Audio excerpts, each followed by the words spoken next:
हरे कृष्ण। भगवान परमपुरुष श्रीकृष्ण सुहृदं सर्वभूतानां जीवर मंगलाकांक्षी बंधु।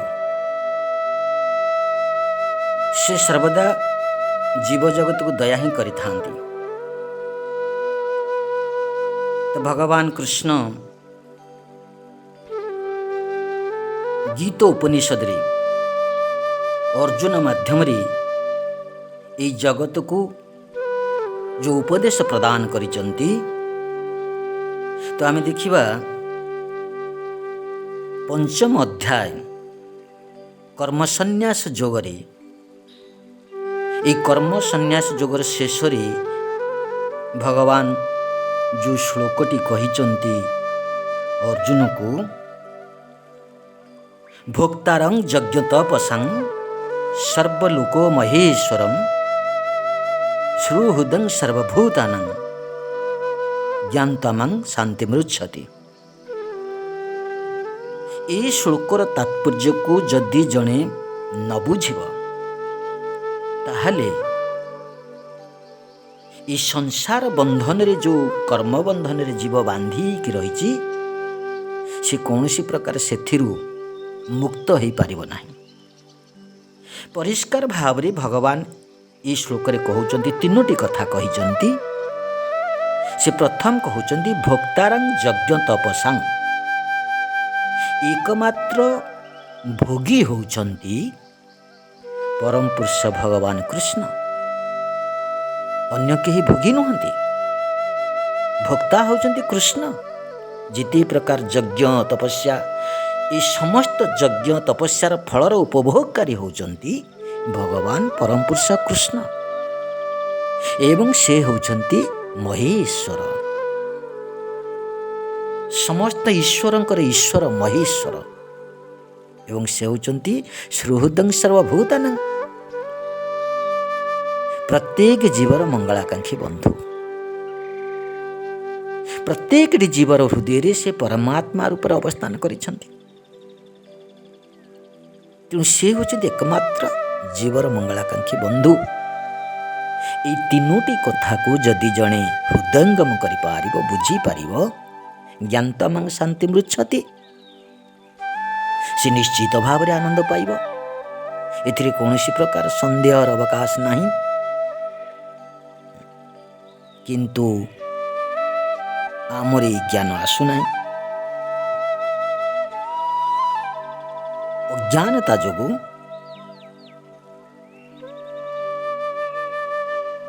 आमी यही कथा को बुझी पारुनु। आ यही कथा को जने बुझिले जे भगवान होउचंती परमेश्वर, समस्त ईश्वरंकर ईश्वर परमेश्वर, ताले निश्चित जने से भगवान को सेवारे नियोजित हो जिवो। जेहेतु आमर ये ज्ञान आसुनी, आम अविद्याग्रस्त, आम मायाग्रस्त, अज्ञानता जोगु आमर भगवान को ठारे भावना आसुना। तो सेथिपाई आम भगवान कर जो बहिरंगा शक्तिर अधीन को चली जाऊे।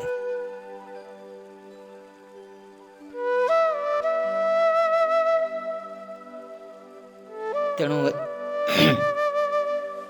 ब्रह्म संगीत रे कहा जाउची, ईश्वर परम कृष्ण सच्चिदानंद विग्रह अनादिरादि गोविंदं सर्व कारणं कारणं।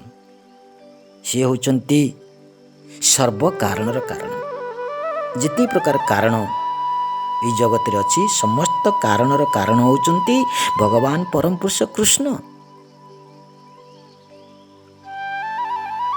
से होचंती सर्वेश्वर।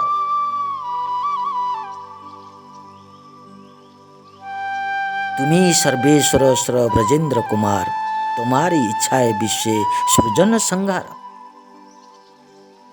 तुम्हारी इच्छा है ब्रह्मा करे न सृजन, तुम्हारी इच्छा है विष्णु करे न पालन। तुम्हारी इच्छा है शिव करे न संहार, तुम्हारी इच्छा है माया सृजे कारागार।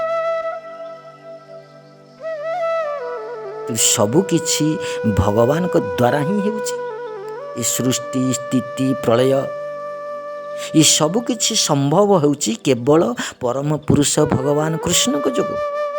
କୃଷ୍ଣ ହେଉଛନ୍ତି ପରମେଶ୍ୱର, କୃଷ୍ଣ ହେଉଛନ୍ତି ସର୍ବଭୋକ୍ତା। ମାମେ ବାଂଶ ଜୀବ ଲୋକ ଜୀବଭୂତ ସନାତନ ଅଂଶ। ଆମେ ହେଉଛେ ସେଇ ପରମେଶ୍ୱର ଭଗବାନ କୃଷ୍ଣଙ୍କର ଅଂଶ। ତେଣୁ ଅଂଶୀର କାର୍ଯ୍ୟ ହେଉଛି ଅଂଶର କାର୍ଯ୍ୟ ହେଉଛି ଅଂଶୀ ଭଗବାନଙ୍କର ସେବା କରିବା। କିନ୍ତୁ ଆମେ ତା କରିପାରୁନେ।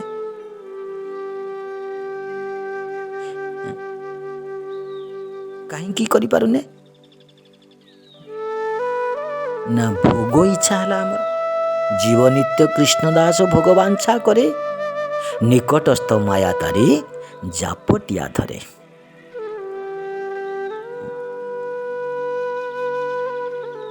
ଭୋଗ ଇଚ୍ଛା ହେଇଗଲା ଆମର।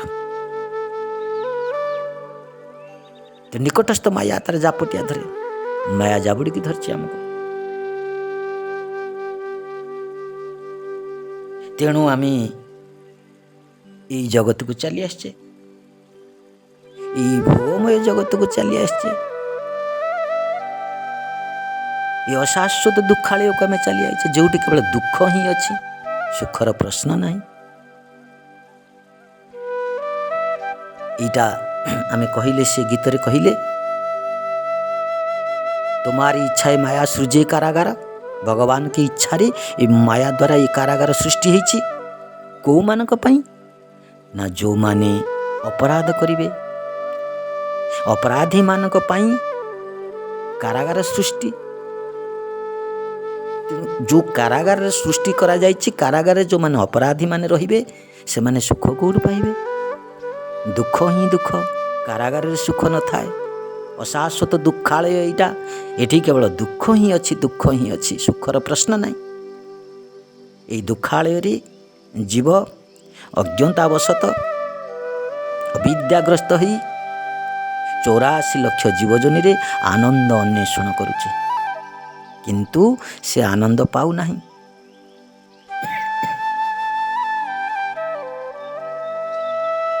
ତେଣୁ ଜୀବ ଭଗବାନଙ୍କୁ ଭୁଲି ଯାଇଛି,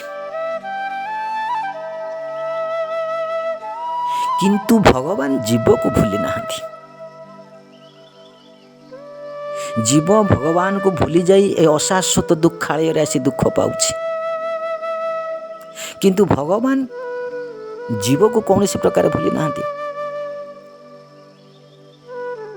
ସେଥିପାଇଁ ସେ ଭଗବତ ଗୀତାରେ ମଧ୍ୟ କହୁଛନ୍ତି ଯେ ବହୁନି ମେ ବ୍ୟତୀତାନି ଜନ୍ମନି ତବ ଚ ଅର୍ଜୁନ ତାନ୍ୟଂ ବେଦ ସର୍ବାଣୀ ନ ତୁ ବେତଥ ପରନ୍ତପ।